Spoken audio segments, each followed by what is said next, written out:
Hello friends, बहुत बहुत स्वागत है आप सभी का एक बार फिर से सरकारी हट में।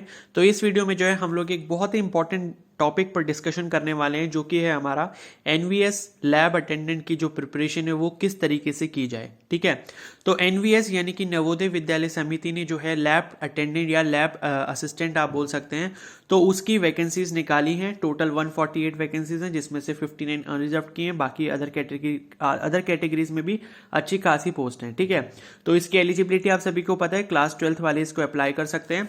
और यहाँ पर जो है हम लोग ये डिस्कशन करेंगे कि जो इसमें सब्जेक्ट्स आ रहे हैं वो आपको किस तरीके से प्रिपेयर करना है, किन सब्जेक्ट्स पर ज्यादा फोकस रखना है और किन सब्जेक्ट्स पर कम फोकस रखना है। ठीक है, तो पूरी मतलब इसी टॉपिक पर हम डिस्कशन करेंगे और आगे आने वाली वीडियोस में मैं आपको ये भी बताऊंगा कि सब्जेक्ट वाइज जो जो मैंने सपोज सब्जेक्ट्स यहां पर लिखे हैं, तो इन सब्जेक्ट्स में मोस्ट इंपॉर्टेंट टॉपिक्स आपके कौन से हैं जिनको आपको बिल्कुल भी नहीं छोड़ना है और उनकी पढ़ाई आपको जबरदस्त तरीके से करनी है। ठीक है, तो वो मैं आपको अपकमिंग वीडियोस में बताऊंगा। तो इसलिए आप सभी से रिक्वेस्ट है कि जो भी इस चैनल पर नए हैं वो चैनल को सब्सक्राइब जरूर कर लें और बेल आइकन को प्रेस कर लें। ठीक है, तो यहां पर जो है हमारे टोटल जो है 7 सब्जेक्ट्स आने वाले हैं आपके एग्जाम में। ठीक है, जो आपका लैब अटेंडेंट का एग्जाम होगा। सबसे अच्छी इस एग्जाम की बात यह है कि जो बच्चे क्वांटिटेटिव एप्टीट्यूड से डरते हैं यानी कि मैथमेटिक्स से डरते हैं, तो उनके लिए बहुत ही अच्छी अपॉर्चुनिटी है, क्योंकि यहां पर जो आपका मैथ्स वाला या फिर क्वांट वाला जो सेक्शन है वो यहां पर नहीं आने वाला है। ठीक है, क्या क्या सब्जेक्ट्स आ रहे हैं आपके? जनरल अवेयरनेस हो गया, जनरल इंग्लिश हो गया, जनरल हिंदी, रीजनिंग हो गया, और आपका सब्जेक्ट स्पेसिफिक नॉलेज यानी कि जो आपका फिजिक्स, केमिस्ट्री और बायोलॉजी है, इससे रिलेटेड आपको नॉलेज होनी चाहिए। ठीक है, तो अब एक चीज मैं बता दूं कि पहले हम मार्क्स का डिस्ट्रीब्यूशन देख लेते हैं। तो जनरल अवेयरनेस आपकी 15 मार्क्स का आएगा, जनरल इंग्लिश जो आपका 15 मार्क्स, जनरल हिंदी आपका 15 मार्क्स, रीजनिंग जो है 15 मार्क्स, फिजिक्स, केमिस्ट्री, बायोलॉजी, इन तीनों को मिला के जो है 60 क्वेश्चन 60 मार्क्स के आएंगे। ठीक है, हर क्वेश्चन 1 मार्क्स का होगा।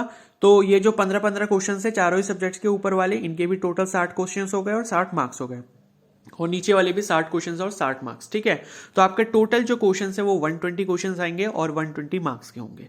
क्लियर हो गई इतनी बात? ठीक है, तो आपको जो है सबसे पहले आपको क्या चीज स्टार्ट करनी है, कहां से स्टार्ट करना है?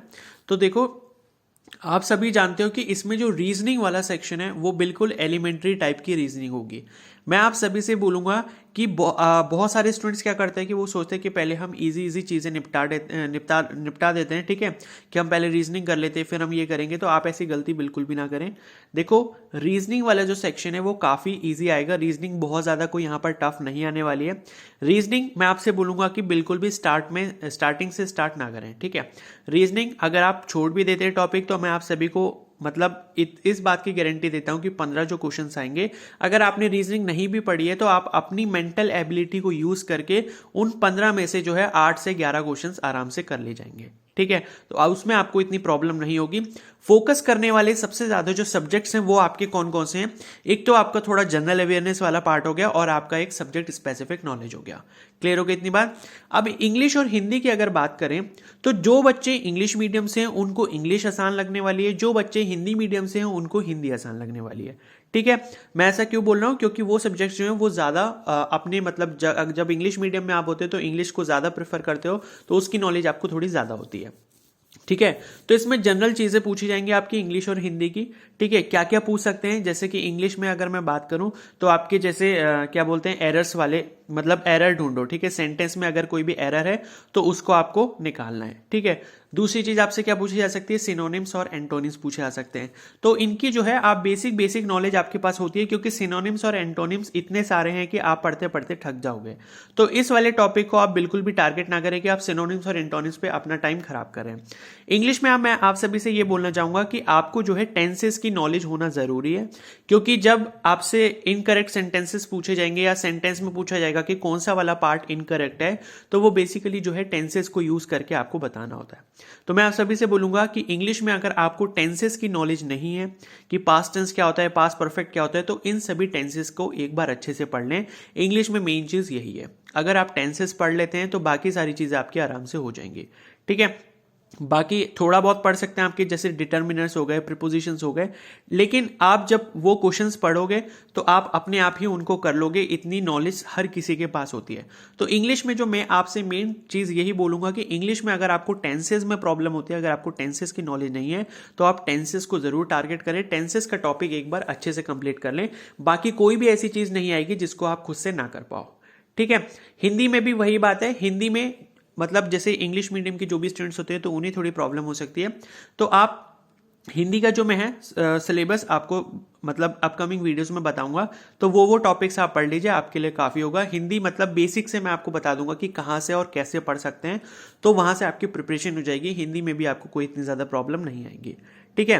तो हमने बात कर ली रीजनिंग की, हिंदी की और इंग्लिश की, तो इनमें आपको ज़्यादा मतलब टाइम देने की ज़रूरत नहीं है। ये ऐसे सब्जेक्ट्स हैं कि आपकी खुद की जो आप बेसिक नॉलेज है उससे भी आप इन तीनों सब्जेक्ट्स को अच्छे से कर पाएंगे। इंग्लिश में मैंने आपको बता दिया, अगर आपको टेंसेस की नॉलेज नहीं है तो टेंसेस आप ज़रूर पढ़िए, ठीक है। हिंदी का जो सिलेबस होगा, जो टॉपिक्स इंपॉर्टेंट है, वो मैं आपको अपकमिंग वीडियोस में ज़रूर बताऊंगा कि हिंदी को किस तरीके से पढ़ना है। हिंदी मतलब जो भी इंग्लिश मीडियम वाले स्टूडेंट्स हैं उनको नहीं पता होता कि कैसे पढ़ना है, तो वो मैं आपके साथ अपकमिंग वीडियोस में डिस्कशन करूंगा उसके बारे में, ठीक है। तो इन तीनों सब्जेक्ट से आपको ज़्यादा डरने की ज़रूरत नहीं, ये तीनों आपकी अपनी बेसिक नॉलेज से भी हो जाएंगे।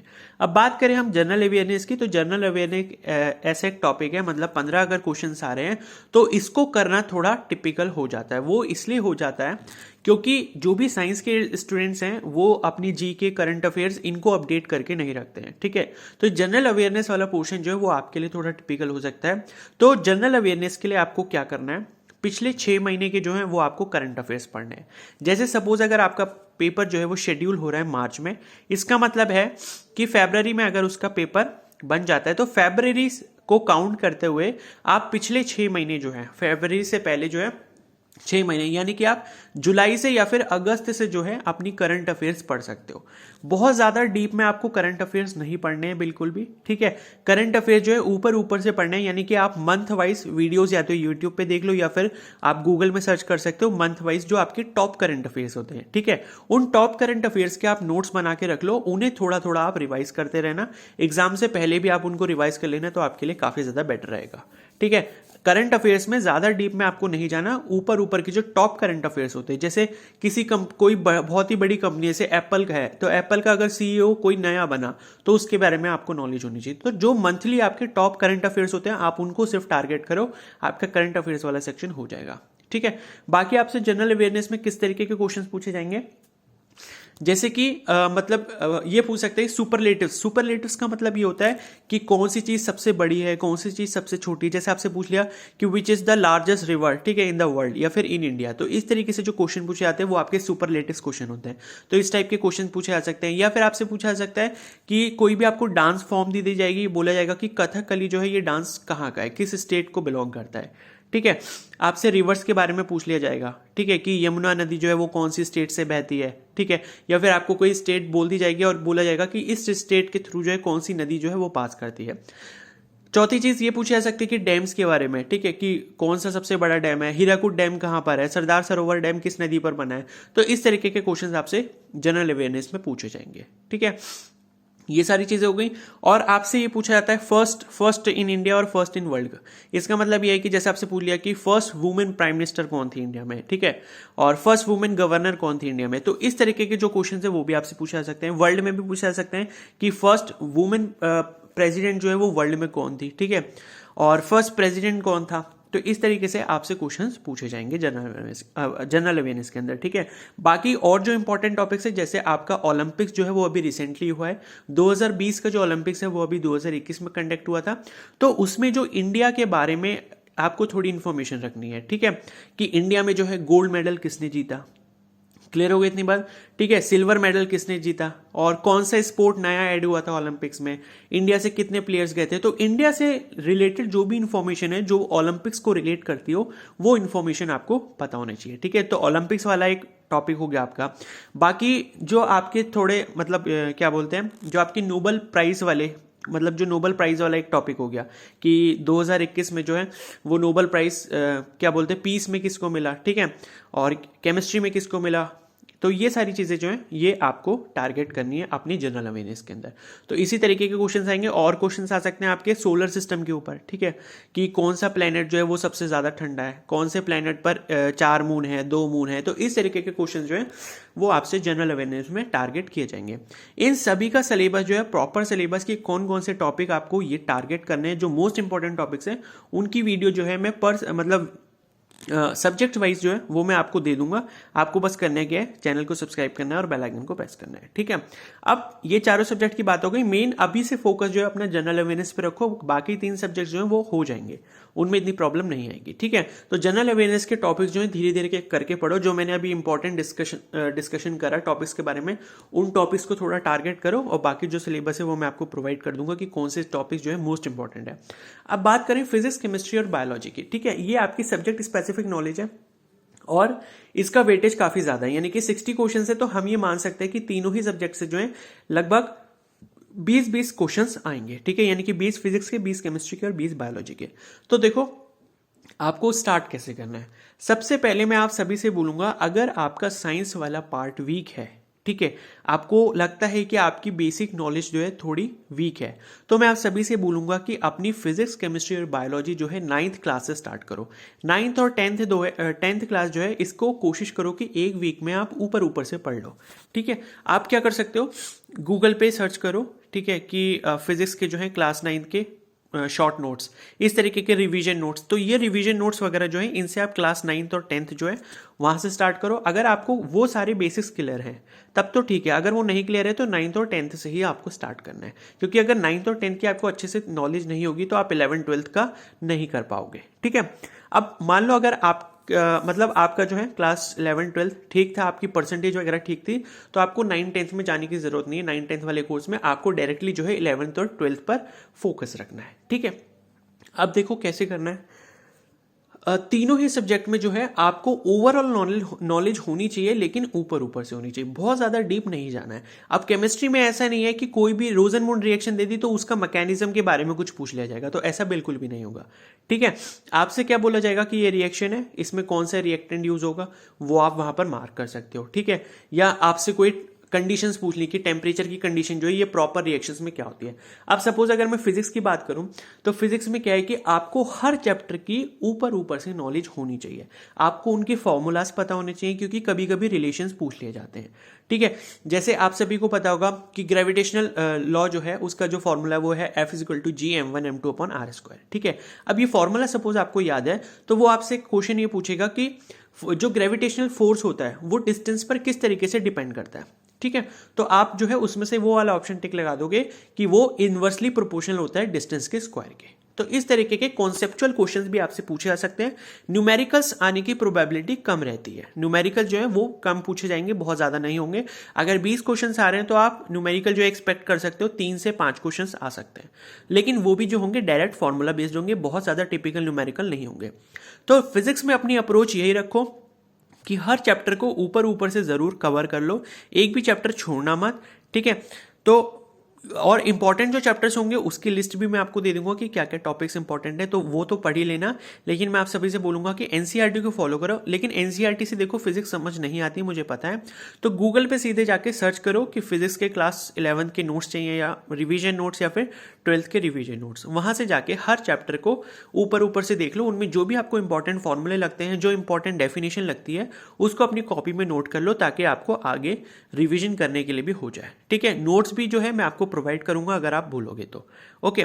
अब बात करें केमिस्ट्री की, तो केमिस्ट्री में देखो ऑर्गेनिक केमिस्ट्री की अगर हम बात करें तो नेम रिएक्शंस बहुत ज्यादा इंपॉर्टेंट होती हैं। मैकेनिज्म नहीं पढ़ना है, वो इतने इंपॉर्टेंट नहीं है, आप नेम रिएक्शंस करो। जैसे आपका पॉलीमर्स वाला चैप्टर हो गया, काफी इंपॉर्टेंट है। बायोमोलिक्यूल्स वाला चैप्टर काफी इंपॉर्टेंट है। एनवायरमेंटल केमिस्ट्री 11th और 12th दोनों के ही इंपॉर्टेंट है, ठीक है। ये हो गया। बाकी इनऑर्गेनिक केमिस्ट्री में जो है मेन प्रॉपर्टीज आपको याद रखनी, जैसे एस ब्लॉक हो गया, पी ब्लॉक हो गया, तो इनमें जो है मेन प्रॉपर्टीज आपको पता होनी चाहिए कि क्या बोलते हैं, मतलब सोडियम की क्या प्रॉपर्टी होती है, ठीक है। जैसे कि सोडियम को केरोसिन में रखते हैं, ये थोड़ी जनरल प्रॉपर्टीज जो होती हैं, सोडियम किसके साथ रिएक्शन करता है, किसके साथ नहीं करता है, ठीक है। और सोडियम का हाइड्राइड क्या होता है, तो इस तरीके के क्वेश्चन जो है आपसे इनऑर्गेनिक केमिस्ट्री पूछे जाएंगे। और बात करें अगर फिजिकल केमिस्ट्री की, तो फिजिकल केमिस्ट्री से जो है आपके लिए जैसे रिडॉक्स रिएक्शन वाला चैप्टर है वो थोड़ा सा इंपॉर्टेंट है, तो आपको जो है बेसिक नॉलेज होनी चाहिए। फिजिकल केमिस्ट्री की भी डेफिनेशंस आनी चाहिए कि रॉल्स लॉ क्या होता है, ठीक है। जैसे सॉलिड स्टेट वाला चैप्टर हो गया तो उससे पूछा जा सकता है कि एफसीसी में जो है आपके कितने यूनिट सेल होते हैं। तो इस तरीके से आपसे क्वेश्चंस पूछे जाएंगे जो जनरल क्वेश्चंस होंगे। अगर आपको चैप्टर की कंप्लीट नॉलेज है, ऊपर से ही आपको ज्यादा डीप में नहीं जाना है, तो वही सफिशिएंट है। केमिस्ट्री के लिए मैं आपसे बोलूंगा कि एनसीईआरटी से कभी भी इधर उधर मत होना, एनसीईआरटी इज सफिशिएंट, ठीक है। अब बात करें बायोलॉजी की, तो बायोलॉजी में मैं नहीं मानता कि आपको सारे चैप्टर्स पढ़ने चाहिए। बायोलॉजी में जो है टारगेटेड चैप्टर्स पढ़ो, ठीक है, जिनका आप सोचते हो कि प्रैक्टिकल फील्ड में यूज किया जाता है। क्लियर हो गई इतनी बात, ठीक है। जैसे आपका बायोटेक वाला चैप्टर हो गया, बायोटेक वाली यूनिट बहुत इंपॉर्टेंट है। ह्यूमन हेल्थ एंड डिजीजेस काफी ज्यादा इंपॉर्टेंट है। एनिमल किंगडम हो गया, प्लांट किंगडम हो गया, बायोलॉजिकल क्लासिफिकेशन हो गया, तो ये सारे चैप्टर जो है आपके इंपॉर्टेंट है। और आपका जो इकोसिस्टम वाला यूनिट लास्ट में जो है, ठीक है, क्लास 12 की जो बायोलॉजी है उसके जो लास्ट 4 चैप्टर्स हैं, ठीक है, इकोसिस्टम वाले जो यूनिट है, ठीक है, तो वो आपको अच्छे से करनी है। और बाकी और भी जो इंपॉर्टेंट चैप्टर्स है जैसे रिप्रोडक्शन वाला हो गया, ह्यूमन रिप्रोडक्शन, प्लांट रिप्रोडक्शन, और उसके बाद जो रिप्रोडक्टिव हेल्थ, ये थोड़े इंपॉर्टेंट चैप्टर्स हैं, ठीक है। और आपका जैसे स्ट्रेटजीज फॉर फूड, ये वाला जो है, ठीक है, तो ये सारे कुछ इंपॉर्टेंट चैप्टर्स हैं। और 11th में अगर मैं बात करूं तो ह्यूमन फिजियोलॉजी जो है, ह्यूमन फिजियोलॉजी उसको थोड़ा अच्छे से पढ़ना, वो आपका थोड़ा प्रैक्टिकल फील्ड से रिलेशन रखता है। और अगर मैं बात करूं प्लांट वाले से, ठीक है, जो प्लांट फिजियोलॉजी है, तो उसमें आपका थोड़ा फोटोसिंथेसिस जो है वो थोड़ा वैसा चैप्टर है, मतलब जो कि आपका प्रैक्टिकल फील्ड से रिलेटेड है। तो ये सारे कुछ चैप्टर्स हैं जो आपके लिए इंपॉर्टेंट है बायोलॉजी के पर्सपेक्टिव से, ठीक है। और भी जो है मैं टॉपिक्स आपको बता दूंगा जैसे कि मैंने आपको बोला। तो इस तरीके से जो आपको अपनी स्ट्रेटेजी रखनी है। फिजिक्स केमिस्ट्री बायोलॉजी में जो है ज्यादा अंदर डीप तक नहीं जाना है। ऊपर से अगर आपको सारे ही चैप्टर्स की नॉलेज है तो आप आराम से जो है 60 में से जो है मिनिमम आप 45 से 50 मार्क्स ले आओगे अगर आपको सारे ही चैप्टर्स की नॉलेज है, ठीक है। बायोलॉजी में जैसे मैंने बोला, अगर आपके पास टाइम बचता है तो सारे चैप्टर्स करो, वरना जो आपको लगता है कि मेन चैप्टर जो है इंपॉर्टेंट है, जैसे जेनेटिक्स वाला भी इंपॉर्टेंट चैप्टर है, ठीक है, जेनेटिक्स पूरी कंप्लीट आपका बहुत इंपॉर्टेंट है। एनिमल फिजियोलॉजी हो गया, रिप्रोडक्शन हो गया, ठीक है, बायोटेक वाली यूनिट हो गई, तो ये सारे इंपॉर्टेंट यूनिट्स हैं आपकी, ठीक है। तो इस तरीके से जो है आपको अपनी स्ट्रेटेजी रखनी है कि भाई हमें ये टॉपिक्स करने हैं, और इसी तरीके से आप अगर चलते रहोगे तो आपका जो है एग्जाम अच्छे से क्लियर हो जाएगा, आपको कोई भी प्रॉब्लम नहीं आएगी। इसी तरीके से अपनी प्रिपरेशन स्ट्रेटेजी रखनी है। क्लियर हो गई इतनी बार? तो आई होप आपको अच्छे से सारी डिटेल समझ आ गए होंगे कि कौन से सब्जेक्ट में हमें कौन सा टॉपिक सबसे पहले टारगेट करना है, ठीक है। इन्हीं सारे टॉपिक्स को सबसे पहले टारगेट कीजिए, उसके बाद अगर टाइम बचता है फिर आप इधर उधर के टॉपिक्स पर जा सकते हैं, ठीक है। और इनका जो सब्जेक्ट वाइज सिलेबस है वो भी मैं आपको प्रोवाइड करता रहूंगा। मैं उसकी एक अलग से प्लेलिस्ट भी बना दूंगा एनवीएस लैब अटेंडेंट के नाम से, तो आप उसको भी चेकआउट कर लेना, ठीक है। तो धीरे धीरे जो है आपके लिए वीडियोस आती रहेंगी, प्रिपरेशन वीडियोस भी आती रहेंगी, आपको नोट्स भी प्रोवाइड मैं करता रहूंगा, आप उससे पढ़ सकते हैं, आपको उससे काफी हेल्प मिलेगी। क्लियर हो गई इतनी बात? ठीक है। अगर ये वीडियो हेल्पफुल लगी हो तो प्लीज को लाइक कर देना, अपने दोस्तों के साथ शेयर करना, चैनल पर नए हो जरूर सब्सक्राइब कर लो और बेल आइकन को प्रेस कर लो, ओके। और भी कोई डाउट होता है तो मुझे कमेंट सेक्शन में जरूर बता सकते हो, okay. So thank you and have a nice day.